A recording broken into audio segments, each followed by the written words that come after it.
Hello students, कैसे हैं आप सभी लोग। मेरा नाम है Jaydeep Ameta from Saraswat international academy Vapi. और आज हम बात करने वाले हैं रोटेशनल काइनेमेटिक्स की। हमने अभी तक काइनेमेटिक्स में मोमेंट ऑफ इनर्शिया निकालना सीखा, हमने टॉर्क के बारे में बात करी। अब हम इन चीज़ों को रिलेट करने वाले हैं रोटेशनल मोशन से। उसके लिए हमें पहले ज़रूरत पड़ेगी काइनेमेटिक्स की कि रोटेशन में बेसिकली होता क्या है। तो हमने कुछ बेसिक बेसिक बातें पहले भी करी थी कि कोई ऑब्जेक्ट अगर इस तरीके से है और वो इस एक्सिस के अबाउट अगर घूम रहा है तो हम बोलेंगे कि इसका हर एक पार्टिकल जो है वो एक सर्कुलर मोशन में है। अगर ये पार्टिकल r1 डिस्टेंस पे है तो ये यहाँ पे r1 रेडियस के सर्कल में घूमेगा। ऐसे अगर कोई पार्टिकल यहाँ पे r2 डिस्टेंस पे है तो ये r2 रेडियस के एक सर्कल में लगातार घूमेगा। ऐसा हम बोल चुके हैं पहले ही। इसका मतलब ये कि जो हर एक पार्टिकल है वो एक सर्कुलर मोशन में है। Each particle is in a circular motion about the axis of rotation. ये बात तो हम जानते हैं यहाँ पे। और अगर ऐसा है तो हम सीधा सीधा ये भी तो कह सकते हैं भाई कि सर्कुलर मोशन में जो चीज़ हमने पढ़ी थी वो यहाँ हर पार्टिकल पे अप्लाई होंगी। तो बिल्कुल वैसी ही बात जो अपने सर्कुलर मोशन में बोला था कि एंगुलर वेलोसिटी जो लिखी जाती है वो ओमेगा से लिखा जाता है, जो एंगुलर डिस्प्लेसमेंट है वो थीटा से लिखा जाता है, और जो एंगुलर एक्सेलरेशन है वो अल्फ़ा से लिखा जाता है। तो इन सब के रिलेशंस भी हमें पता थे, हर एक पार्टिकल के रिलेशन भी वैलिड होंगे। क्या रिलेशंस थे? ओमेगा आप निकालते थे D theta by D T से, ऐसे आप अल्फ़ा निकालते थे D omega by D T से, या जिसे आप D two theta by D T भी लिख सकते हैं, और नहीं तो V D V by D S, जैसे आप एक्सेलरेशन में लिखते थे ना V D V by D S, वैसे आप यहाँ पे लिख सकते हैं इसको omega D omega by D theta. ये सारी बातें हम सर्कुलर मोशन में भी एक बार कर चुके हैं ऑलरेडी। तो ये सारे रिलेशन यहाँ पे एक पार्टिकल के लिए भी वैलिड रहेंगे क्योंकि हर एक पार्टिकल यहाँ सर्कुलर मोशन कर रहा है। और अगर ऐसा है तो हम ये भी जानते हैं कि अगर यूनिफॉर्म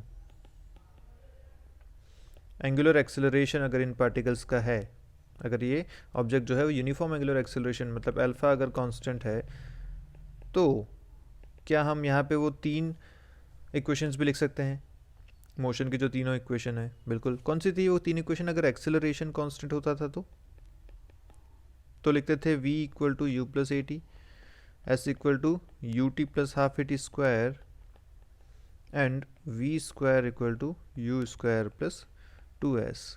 अगर अल्फ़ा कांस्टेंट है तो हम क्या बोल सकते हैं कि ये तीन इक्वेशन बन जाती हैं omega equal to omega naught plus alpha T, theta equal to omega naught into T plus half alpha T square, और तीसरी equation omega square equal to omega naught square plus two alpha theta.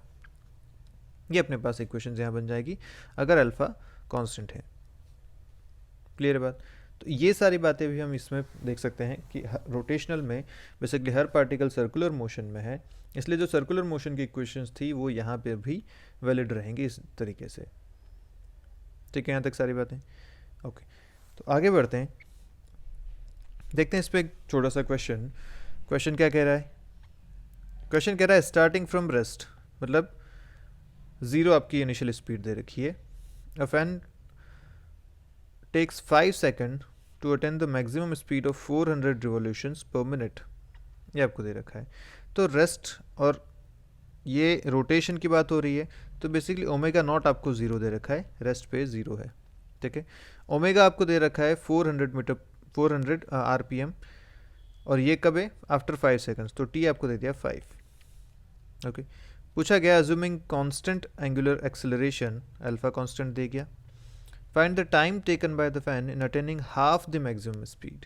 तो जितनी speed 400 इसने attain की है इन 5 seconds, पूछा गया half the maximum speed मतलब 200 आरपीएम ये कितनी देर में अचीव कर लेगा। ये आपका क्वेश्चन है। ठीक है, तो चलिए सॉल्व करते हैं। ओमेगा नॉट ज़ीरो रेस्ट है, ओमेगा आपको दे रखा है 400 आरपीएम पहले केस में, मैं इसको ओमेगा 1 लिख लेता हूँ। T1 आपको दे रखा है 5 सेकंड्स। दूसरे केस में फिर से हमें पता है कि ओमेगा नॉट तो ज़ीरो है क्योंकि रेस्ट से ही शुरू हो रहा है। इस बार जो ओमेगा आपको दिया है वो हाफ ऑफ द मैक्सिमम मतलब 200 आरपीएम की बात हो रही है, और ये टाइम आपको कैलकुलेट करना है। बोल रखा है कि अल्फ़ा कांस्टेंट है। कर सकते हैं यहाँ से, कोई खास बात नहीं है क्वेश्चन में। कैसे करेंगे भाई, पहला जो ये डेटा दे रखा है यहाँ से हम अल्फ़ा कैलकुलेट कर सकते हैं, और इस अल्फ़ा को यहाँ यूज़ करके ये टाइम निकाल सकते हैं। ठीक है, अब देखो ओमेगा जो आपको दे रखा है ये आरपीएम में गिवन है ना। ओमेगा वैसे तो ओमेगा की आप आरपीएम में भी लिख सकते हैं और रेडियन पर सेकंड में भी लिख सकते हैं, और हमें दोनों का रिलेशन भी पता होना चाहिए कि अगर n आरपीएम है रोटेशन पर मिनट तो रेडियन पर सेकंड में कितना हो जाएगा, एक रोटेशन में घूमता है 2 पाई, तो 2 पाई इंटू एन, ये तो टोटल एंगल घूम लिया। कितनी देर में घूमा, 60 सेकंड्स में घूमा, इसलिए मैंने इसको लिखा 2 pi N by 60 radians per second. आप एन रिवोल्यूशन पर मिनट को इस तरीके से रेडियन पर सेकंड में भी कन्वर्ट कर सकते हैं। बट फिलहाल यहाँ कोई दिक्कत नहीं है क्योंकि जो इक्वेशंस हैं अपने पास बन रही हैं उसमें हर तरफ ओमेगा आरपीएम में है, तो इसमें कोई खास दिक्कत वाली बात नहीं है। अपने पास अल्फ़ा भी आरपीएम के टर्म में मिलेगा और वहाँ से अपन टाइम निकाल सकते हैं। तो चलिए पहला अगर डेटा यूज़ करें तो लिखेंगे omega one equal to omega naught plus alpha T one. Omega one is 400 RPM equal to 0 RPM plus alpha अपने को कैलकुलेट करना है, टाइम दे रखा है 5। कितना है यहाँ से अल्फ़ा, ये आपको मिलेगा 80 आरपीएम पर सेकंड। जो भी अपने पास है आरपीएम पर सेकंड ऑब्वियसली ऐसा यूनिट नहीं है, लेकिन क्योंकि अपने पास दूसरा डेटा भी आरपीएम में ही है तो वहाँ से चीज़ें कैंसिल हो जाएंगी, इसलिए मैं इसको चेंज नहीं कर रहा है सही में। फालतू अपन इतना कैलकुलेशन क्यों करें जब कैंसिलेशन हो ही रहा है। तो इस तरफ लिखते हैं omega two equal to omega naught plus alpha T two. अब यहाँ से अपने को टाइम निकालना है। Omega two is 200 RPM equal to 0 plus alpha आपको दे रखा है 80 आरपीएम पर सेकंड। अब देखिए आरपीएम ऐसे कैंसिल हो जाएगा ना, इसलिए अपन ने चेंज नहीं किया, इंटू टी टू। तो यहाँ से T2 आपको मिलेगा 200 बाई 80 विच इज़ कितना हो जाएगा ये 2.5 सेकेंड्स। तो बिल्कुल लीनियर रिलेशन ये आपको चल रहा है। अगर ओमेगा इतना कैलकुलेशन करने के बजाय आप सीधा सीधा ये भी देख सकते थे ना कि हमें इक्वेशन अगर पता है omega equal to omega naught plus alpha T, तो ये जो ओमेगा और अल्फ़ा का रिलेशन है और टाइम का जो रिलेशन है बिल्कुल लीनियर रिलेशन चल रहा है। जैसे जैसे टाइम इंक्रीज़ होगा वैसे वैसे ओमेगा भी इंक्रीज़ होगा, क्योंकि अल्फ़ा कांस्टेंट है ओमेगा नॉट कांस्टेंट है। तो बिल्कुल लीनियर रिलेशन के हिसाब से हम सीधा सीधा आंसर दे सकते थे कि अगर 400 में 5 सेकंड लगा तो 200 में 2.5 सेकंड लगेगा। इतना हमें सॉल्व करने की ज़रूरत नहीं पड़ती। बट ठीक है, पहला क्वेश्चन है, हम पूरा प्रोसेस देखा हमने। लीनियर रिलेशन में आप सीधा इसको रेशियो में कन्वर्ट कर सकते थे। ठीक है, चलिए देखते हैं नेक्स्ट क्या कह रहा है question. A bucket is being lowered down into a well through a rope passing over a fixed pulley of radius 10 centimeter. ठीक है, assuming that the rope does not slip on the pulley, find the angular velocity and angular acceleration of the pulley at an instant when the bucket is going down at a speed of 20 centimeter per second and an acceleration of this. अच्छा, इस question को अपन एक concept की बात करते हैं। अगला concept पहले कर लेते हैं, फिर इस क्वेश्चन को वापस करते हैं। ठीक है, चलिए कॉन्सेप्ट क्या है आपका, relation between rotational and translational variables. जो आपसे अभी क्वेश्चन पूछा गया था बिल्कुल वैसा ही ये है। क्या कह रहा है ये, रोटेशनल वेरिएबल्स जो आपने अभी सर्कुलर वेरिएबल्स मोशन के वाले देखे थे, सर्कुलर मोशन वाले वेरिएबल्स आपने अभी जो देखे। दूसरा ट्रांसलेशनल जो आप वी ए ये सब पढ़ते आए हैं, ये इन दोनों में क्या रिलेशन है इस बारे में बात करते हैं। तो भाई हमें पता है कि जब एक ऑब्जेक्ट एक सर्कुलर मोशन में घूमता है, ठीक है, तो लेट्स से किसी टाइम टी पे मान लीजिए ओमेगा से घूम रहा था, ओमेगा से जब घूमता है तो यहाँ टी इक्वल टू 0 है, किसी टाइम टी पे यहाँ पहुँच गया, ठीक है, और इसने थीटा एंगल यहाँ पे कवर कर लिया। अगर रेडियस आर पे घूम रहा है तो आप क्या बोलेंगे कि ये डिस्टेंस कितनी है, ये जो इसका डिस्प्लेसमेंट हुआ है, ये जो इसने डिस्टेंस कवर की है, ये कितनी कवर की है, क्या आर थीटा के बराबर कवर की है। तो डिस्टेंस अगर आर थीटा है, रेडियस इनटू एंगल, तो मैं लिख सकता हूँ, अगर इसको डिफरेंशिएट करूँ मैं तो डिस्टेंस का डिफरेंशिएट क्या मिलेगा आपको, स्पीड इक्वल टू आर तो कांस्टेंट है, थीटा का डिफ्रेंशिएशन क्या होता है, what is D theta by D T, अभी आपने बोला था दिस इज ओमेगा, तो हो जाएगा आर ओमेगा। और ऐसे अगर एक बार इसको फिर से डिफ्रेंशिएट करूँ तो इस बार मुझे रिलेशन मिलेगा एक्सेलरेशन का आर अल्फा। क्या ये बात क्लियर है? तो ये तीनों रिलेशन हैं, ये आपको हमेशा ध्यान रखना है, रोटेशनल मोशन में तीनों रिलेशन बहुत काम आते हैं। अगर किसी पोजीशन पे मान लीजिए कोई ऑब्जेक्ट अगर इस तरीके से रोटेट कर रहा है और मुझे पूछा गया कि यहाँ एक पार्टिकल है, अगर ये ऑब्जेक्ट ओमेगा से रोटेट कर रहा है और ये जो पार्टिकल है ये r1 डिस्टेंस पे है, तो बताइए इस पार्टिकल की लीनियर वेलोसिटी कितनी होगी या लीनियर स्पीड कितनी होगी। तो हम सीधा यहाँ से लिख सकते हैं this v would be equal to r1 into omega. Clear है बात? अगर इसी के रोटेशन का अल्फ़ा भी अपने को गिवन होता तो मैं इसका एक्सेलरेशन भी बता पाता। इसका एक्सेलरेशन कितना बोलता, तो बोलता acceleration will be r1 into alpha. Clear है? और अगर टी टाइम में थीटा घूमा है तो इसने जो डिस्टेंस कवर की होती वो होती r1 इंटू थीटा के बराबर। क्लियर है आपको यहाँ तक सारी बातें? ये चीज़ें बहुत इंपॉर्टेंट है, रोटेशनल में हमें हमेशा यूज़ होने वाली हैं। तो अब देखिए ये जो क्वेश्चन है ये कुछ ऐसा ही कह रहा है। क्वेश्चन क्या कह रहा है, एक बकेट है, उसे आपने एक वेल में डाला। तो कुल मिला के बात ऐसी है कि एक पुली है, इस पुली पे एक रोप लगी हुई है, उस रोप से नीचे एक बकेट लटकी हुई है। ठीक है, यहाँ पे एक बकेट है, इस तरीके से पुली यहाँ पे फिक्स्ड है और रोप से इस तरफ बकेट नीचे जा रही है। पुली की जो रेडियस आपको दे रखी है वो आपको दे रखी है r, this r is 10 centimetre. Assume that the rope does not slip on the pulley. Does not slip on the पुली मतलब ये जो रोप है ये हमेशा पुली से अटैच्ड रहने वाली है, ये इस पे आगे नहीं खिसकेगी। जब पुली घूमेगी तो ही ये आगे बढ़ेगी, पुली पे स्लाइड नहीं करेगी रोप। ठीक है, तो जब पुली घूमी तो ये रोप भी नीचे की तरफ चलेगी।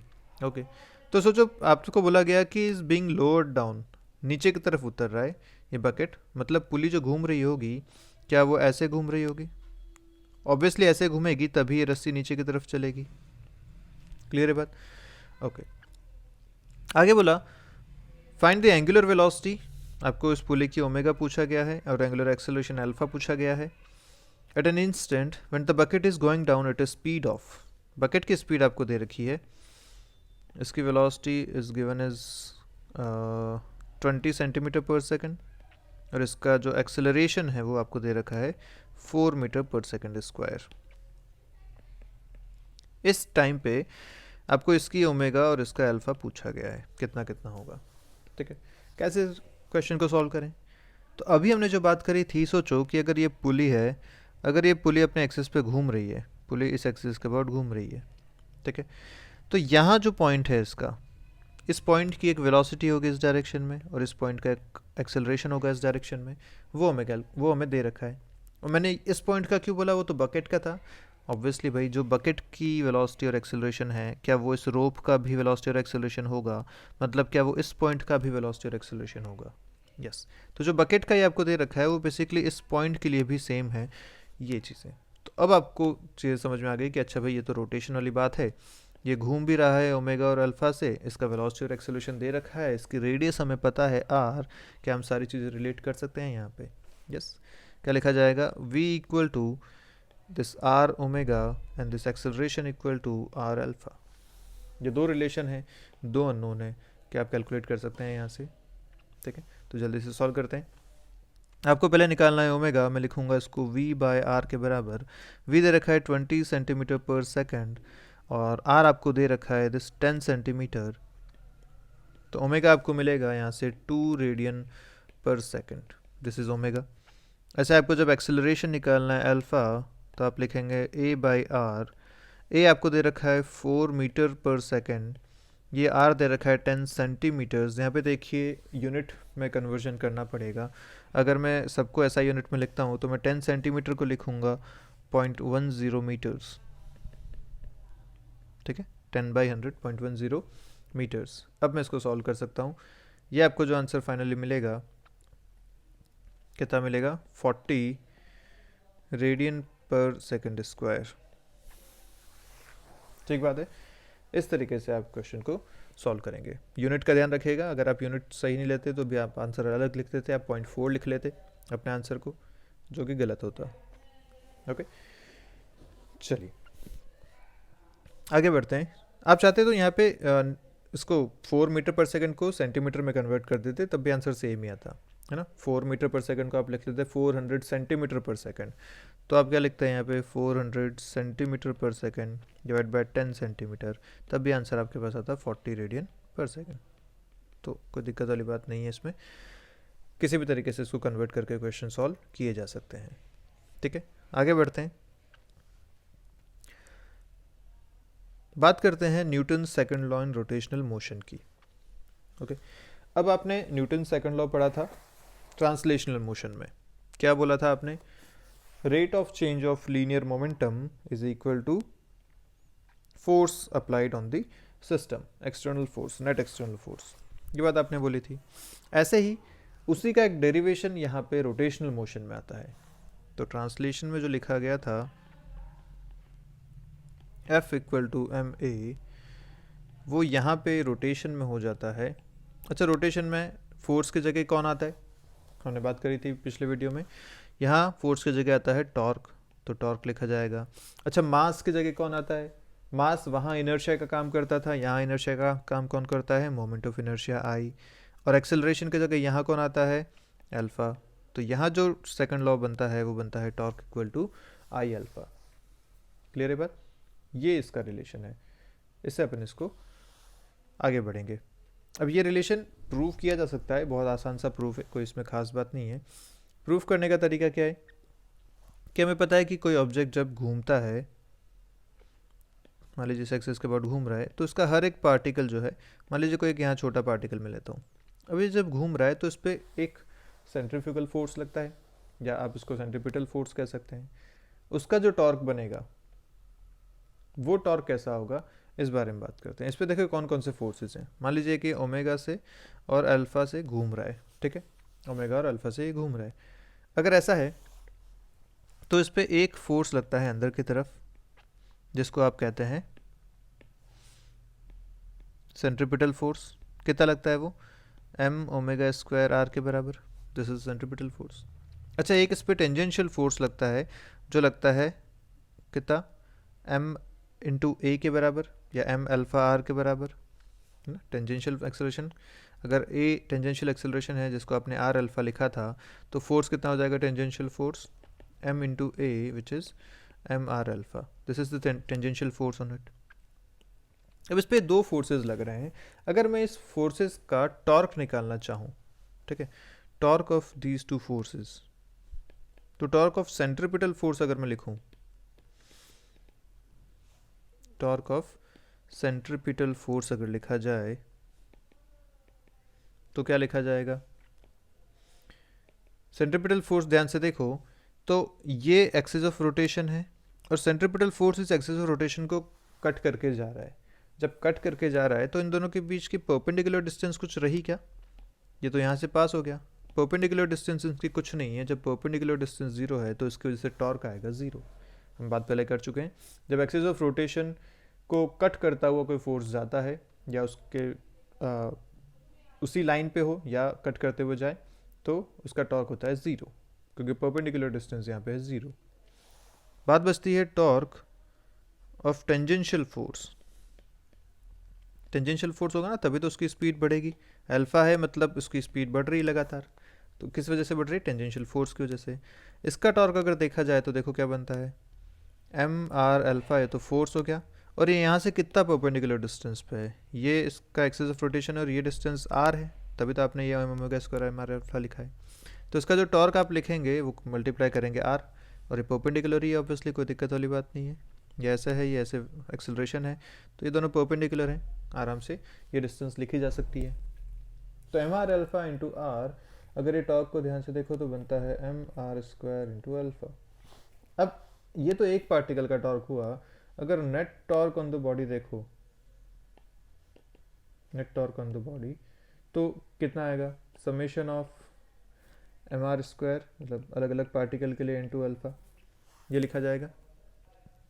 और ध्यान से देखो तो this summation of M R square, this is nothing but moment of inertia. क्या आपने मोमेंट ऑफ इनर्शिया की ये डेफिनेशन दी थी? हर एक पार्टिकल के लिए mr² का समेशन। एक पॉइंट ऑब्जेक्ट के लिए आपने लिखा था r डिस्टेंस पे है तो ये होता था mr², और ऐसे अगर बहुत सारे पार्टिकल्स हैं तो सबका सम करेंगे तो पूरी बॉडी के लिए मिल जाएगा। तो वो हम यूज़ करते हैं रिलेशन यहाँ पे, और हम लिखते हैं net torque on the object is I into alpha. ये बात हमने बोली थी यहाँ पे as second law, Newton second law of rotation. ठीक है, और ये बहुत ही इंपॉर्टेंट बात है क्योंकि अब हमने मोशन को टॉर्क से रिलेट कर दिया है। तो जैसे आपने ट्रांसलेशन मोशन को स्टेप बाय स्टेप पढ़ा था ना, सबसे पहले आपने मोशन इन 1D 2D पढ़ा, तो उसमें आपने कहीं फोर्स की बात नहीं की थी, सिर्फ मोशन की बात की थी। तो वैसा ही मोशन यहाँ सर्कुलर मोशन के केस में अपन ने बात करी, ओमेगा ओमेगा नॉट, अभी जो अपन ने 1-2 क्वेश्चन किए वैसे। अब जो क्वेश्चन आएंगे उसमें जैसे आपने एनएलएम वहाँ पढ़ा था, उसमें फोर्स और मोशन को साथ में रिलेट किया था, वैसे आप यहाँ पे अब रिलेट कर रहे हैं टॉर्क और इसके मोशन को। तो ये जो इक्वेशन आपने लिखी है torque equal to I alpha, ये काफ़ी इंपॉर्टेंट इक्वेशन है रोटेशन के लिए। ये हमें सारे क्वेश्चंस को सॉल्व करने में मदद करने वाली है।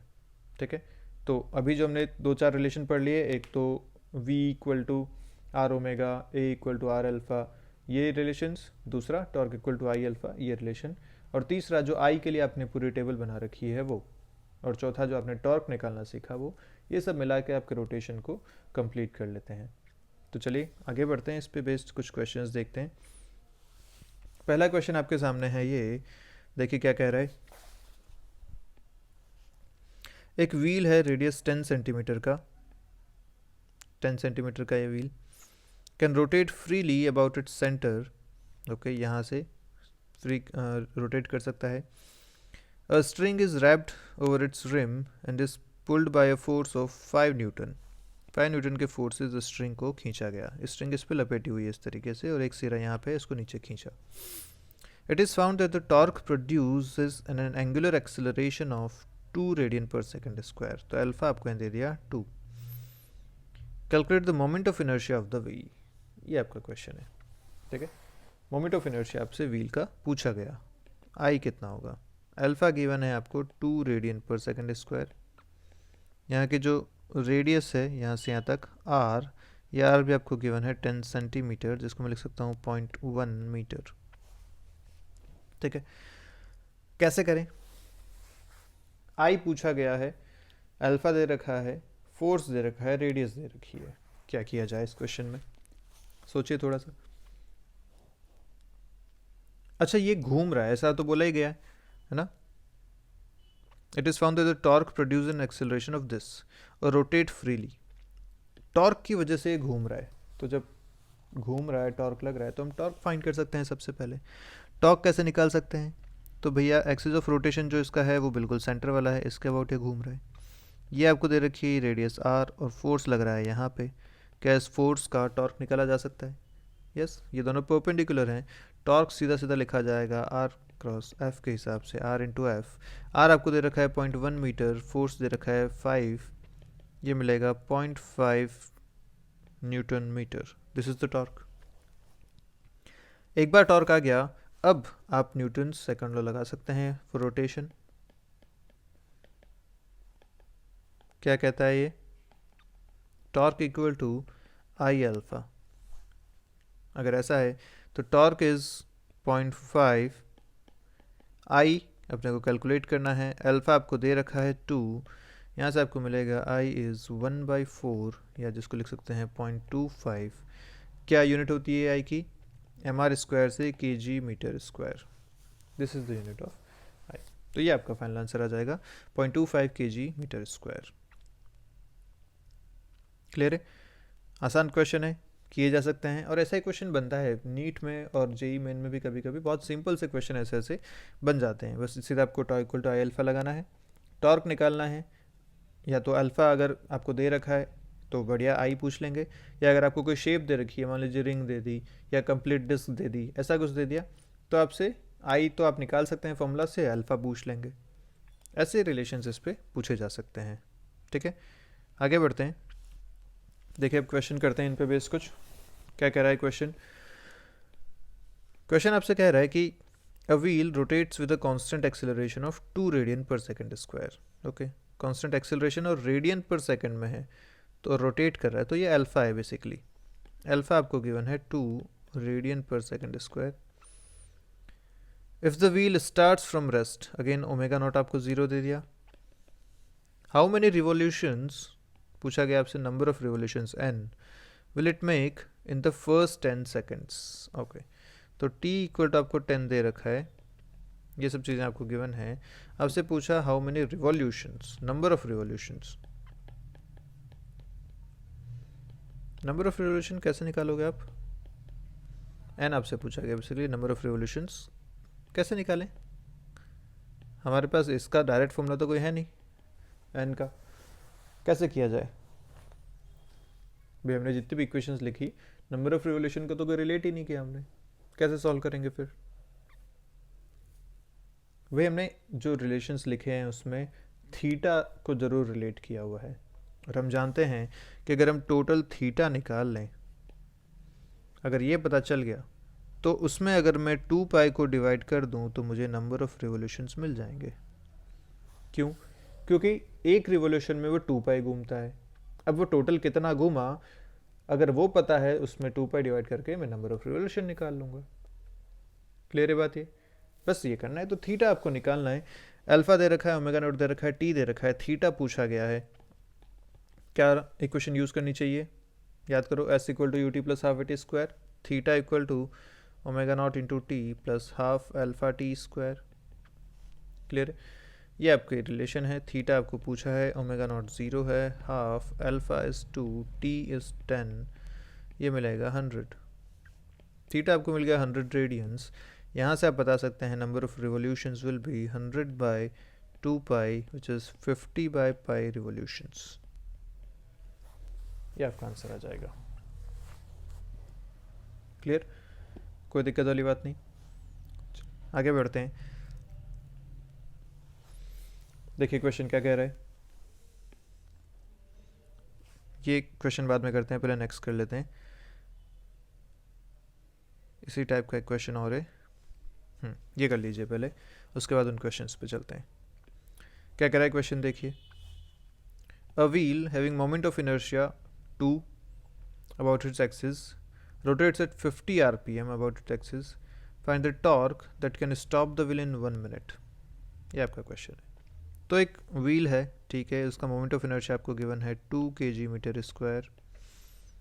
आपको दे रखा है कि इसका रोटेशन जो हो रहा है ओमेगा नॉट, वो हो रहा है 50 rpm पे। पूछा है आपसे वो टॉर्क बताइए जो इसको स्टॉप कर सके, मतलब फाइनल स्पीड इसकी 0 हो जाए। The wheel in 1 minute 60 seconds में ये स्टॉप हो जाना चाहिए।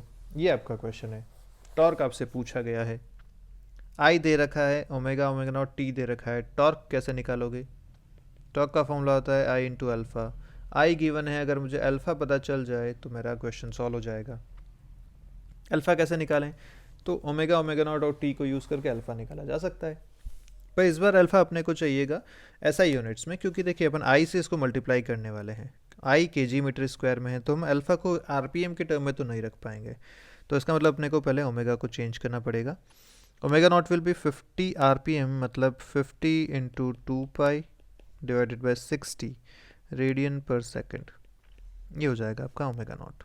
इसको थोड़ा सा सॉल्व करें तो ये कितना आता है, देखिए, एक ज़ीरो से एक ज़ीरो कैंसिल, ये हो गया 3, 5 पाई बाई 3 रेडियन पर सेकेंड। ये आपका यहाँ से ओमेगा नॉट मिल रहा है। अल्फ़ा अपने को निकालना है, omega equal to omega naught plus alpha T. यहाँ से omega 0, omega naught is 5 pi by 3 plus alpha into T आपको दे रखा है 60 सेकेंड्स। यहाँ पे अपने टी को भी 1 मिनट की जगह 60 सेकेंड लिया, सब कुछ ऐसा ही यूनिट में चल रहा है। यहाँ से आप इसको लिखेंगे अगर अल्फ़ा, तो अल्फ़ा लिखा जाएगा minus of 5 pi by 3 into 60 which is ये गया 12 टाइम्स 48, सॉरी 36, तो पाई बाई 36 रेडियन पर second square. This is your alpha. Okay, और माइनस में आएगा ऑब्वियसली क्योंकि वो रोक रहा है उसे, तो ठीक है, हमें तो मैग्नीट्यूड से मतलब है। Torque equal to I alpha जब लिखेंगे तो आई आपको दे रखा है 2 के बराबर, अल्फ़ा आपने भी निकाला पाई बाई 36 के बराबर, तो आपका फाइनल आंसर आएगा pi by 18 newton metre. This is your answer. Clear है? तो इस टाइप के क्वेश्चन आई गेस आप सारे कर सकते हैं अभी, इसमें कोई दिक्कत वाली बात नहीं है, बहुत बेसिक से क्वेश्चन है। नेक्स्ट वीडियो में मिलते हैं, वहाँ पे हम कुछ और क्वेश्चंस की बात करेंगे। जब किसी ऑब्जेक्ट के मोशन हो रहा होगा, जैसे अभी आपने क्वेश्चंस यहाँ पे देखे, ये वाले क्वेश्चंस या इस टाइप के क्वेश्चंस हम आगे करने वाले हैं रोटेशन पे बेस्ड।